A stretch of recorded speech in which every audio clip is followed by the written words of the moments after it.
Bismillahirrahmanirrahim.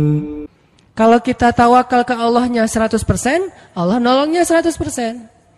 Dan ukuran persentase itu yang tahu cuma kita, karena di hati kita itu yang muncul. Ada satu titik keraguan, berarti kurang dari 100%. Keraguan itu memperlambat datangnya pertolongan dan keajaiban dari Allah. Makanya aku tergantung prasangka hambaku kepadaku. Kenapa ada orang di zaman dulu tuh kayak dapat karomah, keajaiban-keajaiban dalam hidupnya. Kayak nggak mungkin terjadi secara logika dan ilmiah. Karena memang dia yakinnya ke Allah itu 100%. Apakah kalau kayak gitu kita nggak perlu ikhtiar? Perlu, tapi ikhtiar nggak ada hubungannya dengan keyakinan. Ikhtiar itu hubungannya dengan kewajiban. Allah yang suruh ikhtiar, tapi yakin berhasil apa enggak, itu urusan yang kedua, urusan hati antara kita dengan Allah Subhanahu Wa Taala. Kayak kita minum obat, tentunya kita harus beli obat yang paling bagus, dokter yang paling recommended, yang spesialis. Oke, itu ikhtiar. Tapi kalau sampai hati kita terlibat dengan ikhtiar itu, meyakini bahwa kalau ini pasti sembuh, kalau ini kayaknya nggak ada harapan, soalnya dokter juga nggak ahli, berarti hati kita sudah terpaut dengan makhluk dan berarti sudah berkurang yakinnya kepada Allah. Saat itu kita tidak akan melihat keajaiban.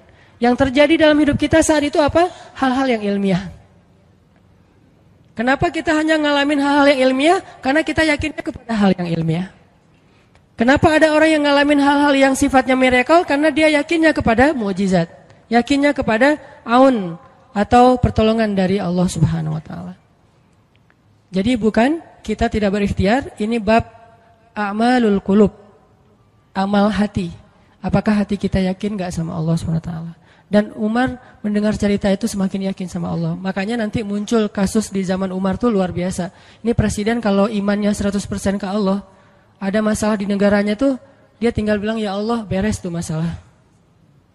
Jadi di Mesir waktu itu ada musim paceklik sampai sungai Nil tuh hampir habis tuh. Sehingga air sungai Nil nggak mengalir lagi ke ladang-ladang jagung, gandumnya orang-orang Mesir. Dan orang Mesir yang dulunya menyembah anak sapi betina mulai syirik lagi nih. Mulai berpikir kalau kayak gini mah sama aja. Setelah Islam datang kita tetap aja susah, paceklik. Mending kita doa lagi ke nenek moyang kita, dewa-dewa yang dulu.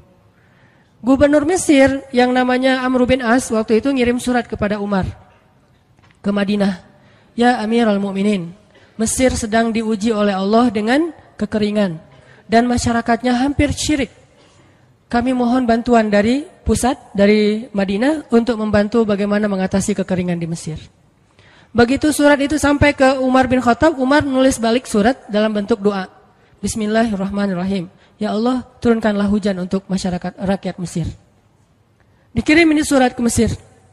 Waktu itu ibu katanya masih Alexandria, belum Kairo.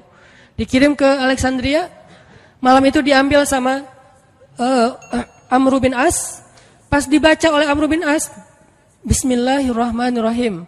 Ya Allah, berikan rakyat Mesir hujan yang mencukupi untuk mereka. Saat itu juga hujan turun. Sampai sungai Nil meluap dan menggenangi ladang-ladang jagung dan gandumnya orang-orang Mesir. Dan mereka bertakbir semuanya. Cuman ngirim surat doang dari Amirul Mukminin. Kan enak ya? Coba kalau kita hidup di zaman Umar. Ya Amirul Mukminin, saya belum dapat jodoh. Ya Allah beri dia jodoh. Beres. Cepet banget loh. Ya Amirul Mukminin, dia nolak saya. Ya Allah terimalah. Terima. Yang kemarin nolak hari ini, kenapa ya saya jadi serak sama dia? Gara-gara doa Amirul Mukminin.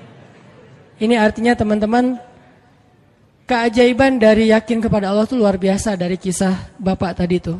Kalau kita berbaik sangka kepada Allah. Kenapa nggak ikhtiar? Mungkin sudah ikhtiar, bikin pengairan segala macam tapi belum berhasil. Yang kurang cuma satu, doa. Doa mungkin udah banyak tapi belum diijabah karena doa-doa mereka tidak seajaib doanya Umar bin Khattab. Belum lagi Umar berdiri di atas mimbar. Ini mungkin terkenal nih, kejadian dalam perang Qadisiyah kalau nggak salah. Umar lagi khutbah Jumat di Madinah. Kaum muslimin lagi berperang di Irak melawan pasukan Persia, perang Qadisiyah namanya.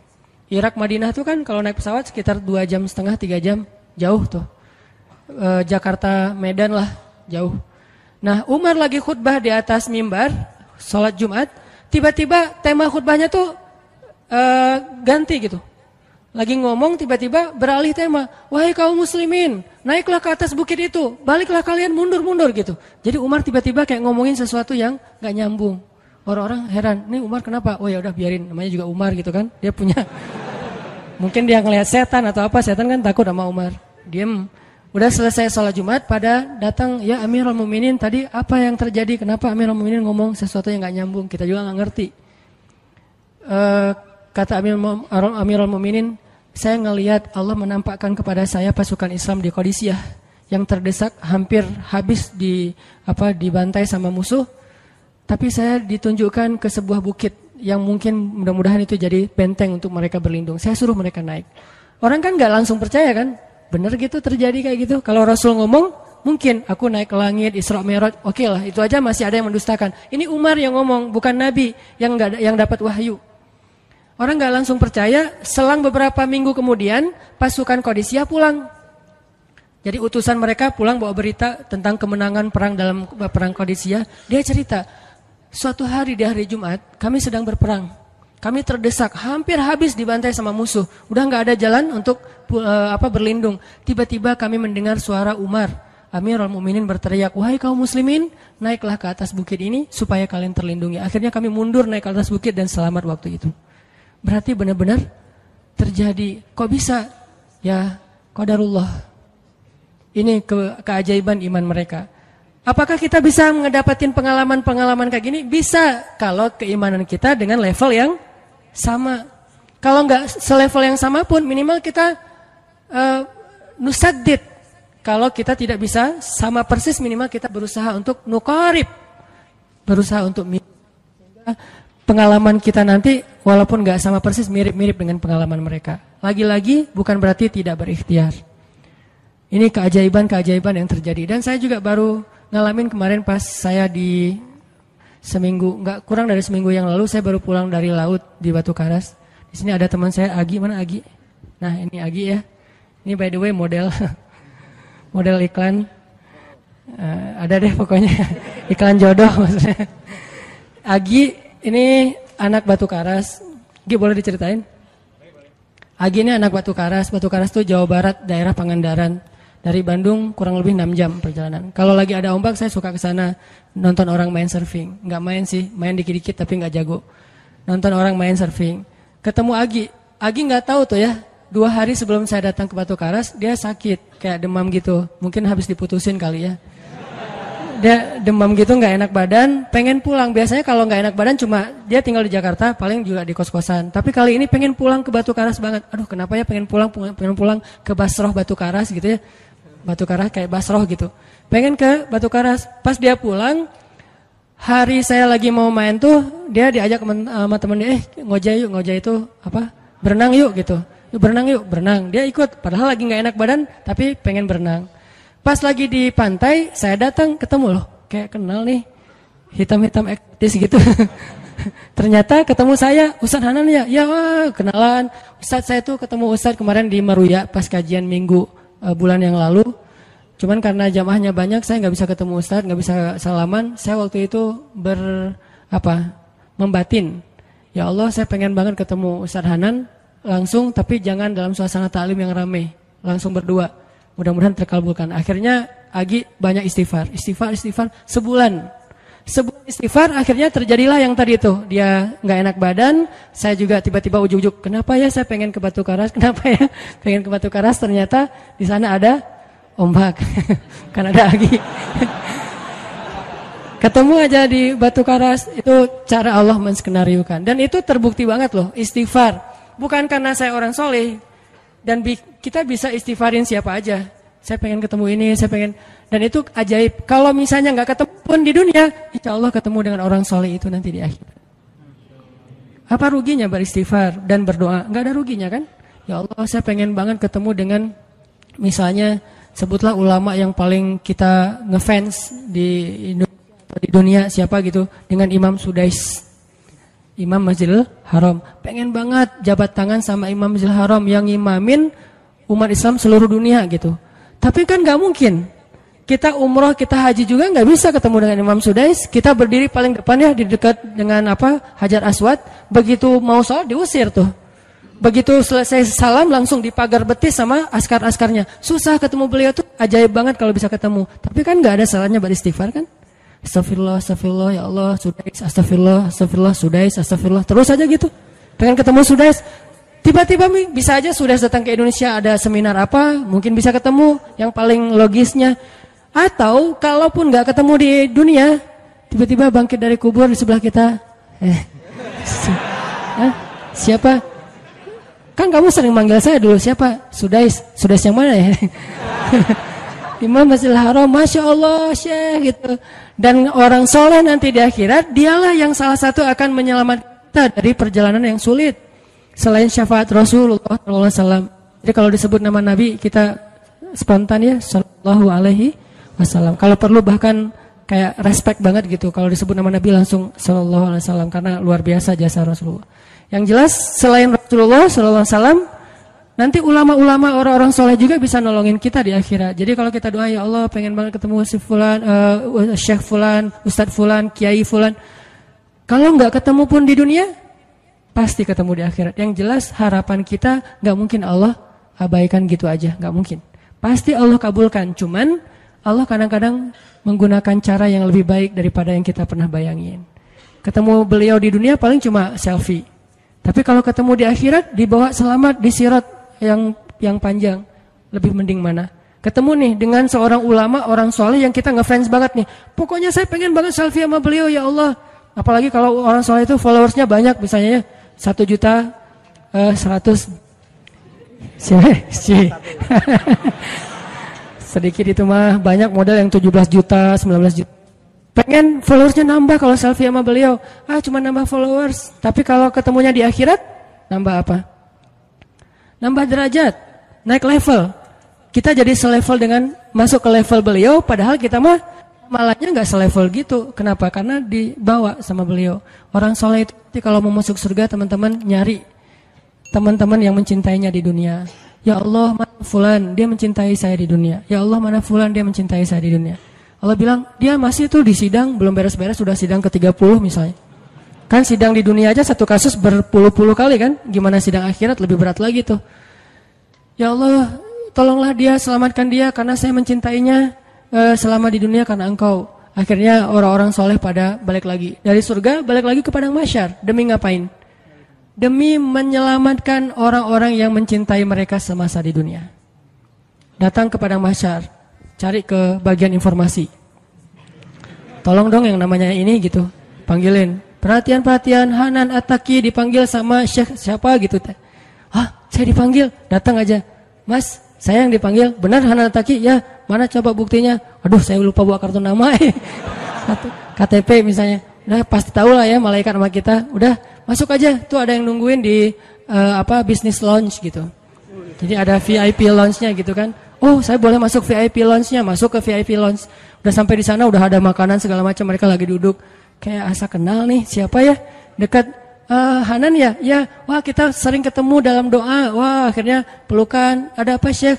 Yuk ikut saya ke surga, kan enak banget kan? Terus sidang saya gimana? Udah beres, diberes sama teman-teman saya di sana. Saya banyak teman di dalam gitu. Saya banyak. Beres kan? Di dunia aja bisa gitu, masa di akhirat gak bisa? Tapi dengan seizin Allah dan Allah ridho dengan kebaikan-kebaikan itu. Jadi nggak ada sia-sianya juga kita. Kan dulu saya pernah cerita yang Imam Ahmad bin Hambal kan yang pengen banget ke Basrah, dan itu ternyata terjadi juga sama Agi. Dan terjadi juga sama salah seorang driver ojek online di Bandung. Baru 2 bulan yang lalu kejadiannya. Saya lagi datang ke markasnya Pemuda Hijrah, kita sering ada kayak rapat gitu di kantor. Markas kita namanya Masjid Al-Latif di dekat Gedung Sate. Datang dari pagi rapat sampai sore. Dan saya pakai baju baju main biasa, bukan pakai baju taklim. Sebetulnya sama aja sih. Nah, waktu itu sholat zuhur di Masjid Al-Latif saya ngimamin sama asar. Habis asar pulang. Karena nggak nyetir sendiri, saya pakai online, saya order nih. Order, pakai ojek, ada yang ngambil. Drivernya ngambil, datang, jemput, pulang. Kemana? Ke Cimahi, pulang. Di tengah jalan dia nanya, Mas sering sholat di Masjid Al-Latif itu ya? Saya bilang, ya lumayan, saya bilang. Iya itu masjid rame banget, anak-anak muda pada numplak di situ taklim. Siapa sih itu, ada imam muda, bagus suaranya gitu. Ntar, jangan GR dulu. Muzammil, oh ya Muzammil, ya bagus tuh. Tadi udah GR, ternyata salah. Oh Muzammil, benar-benar Muzammil tuh suaranya bagus banget ya, anak ITB kan? Ya anak ITB ya. Kalau Mas di situ sering ngimamin juga? Ya sesekali sih saya bilang. Dia mulai curiga gitu. Suka ikut taklim juga di sana? Ya kadang-kadang saya bilang. Kenal sama Muzammil? Ya lumayan, padahal murid sendiri kan. Lumayan saya bilang. Oh Mas kayak nggak asing nih. Mas tadi ngimamin sholat zuhur bukan? Ya saya bilang. Mulai curiga kan dia. Mas namanya siapa sih Mas? Hanan saya bilang. Hanan? Hanan yang mana nih? Ya.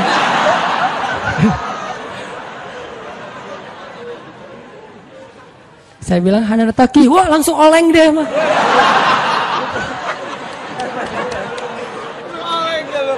Oh, Mas biasa aja Mas biasa aja gitu.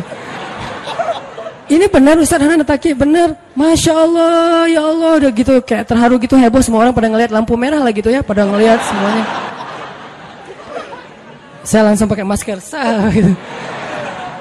Ustadz tahu nggak Ustadz, saya sebulan ini istighfar terus habis dengerin cerita Imam Ahmad bin Hambal yang ke Basrah, saya istighfar, ya Allah pengen banget ketemu Ustadz Hanan, tapi jangan ditaklim berdua, jadi bisa curhat-curhatan gitu. Ternyata Allah bikin skenario, saya order ojek online, dia ngambil, jadi ngobrol di jalan sampai ke rumah, akhirnya bertamu nggak pulang-pulang. Wah ini luar biasa cara Allah. Dan wallahi teman-teman, dan itu terjadi. Jadi udah 2 kasus nih yang saya alamin ya. Satu lagi yang ojek online tadi, dan dua-duanya hajatnya sebulan Allah kabulkan. Jadi kalau ketemu saya aja sebulan gampang, masa ketemu jodoh bertahun-tahun gak dapat ya? Gimana nih? Istighfarnya gimana nih? Ini terutama buat cewek-cewek nih. Kalau cewek-cewek kan nggak bisa nyari. Masa cewek kayak kepo gitu kan nggak mungkin. Pura-pura follow, nge-like. Kok dia nge-like terus yang first like lah gitu. Nggak mungkin kan. Cewek kan agak-agak jaim. Ya udah istighfar aja deh. Banyak-banyak istighfar. Tiba-tiba ada yang kesandung jatuh di depan cewek. HP-nya jatuh. Dia pergi, HP-nya nomornya. Nggak penting sih ceritanya. Pokoknya ada. Ada jalan dari Allah yang kita nggak ngerti nih, yang jelas bisa. Kita tinggal yakin aja sama Allah, istighfar, Allah yang kasih jalan. Walladzina jahadu fina lanahdiyannahum subulana. Pokoknya kalau kalian bersungguh-sungguh kata Allah di jalan kami, udah kami kasih jalan-jalan keluar yang subul, jamak dari sabil, banyak banget jalan keluar di sisi Allah. Yang penting kita jahadu fillah, berusaha di jalan Allah Subhanahu wa taala.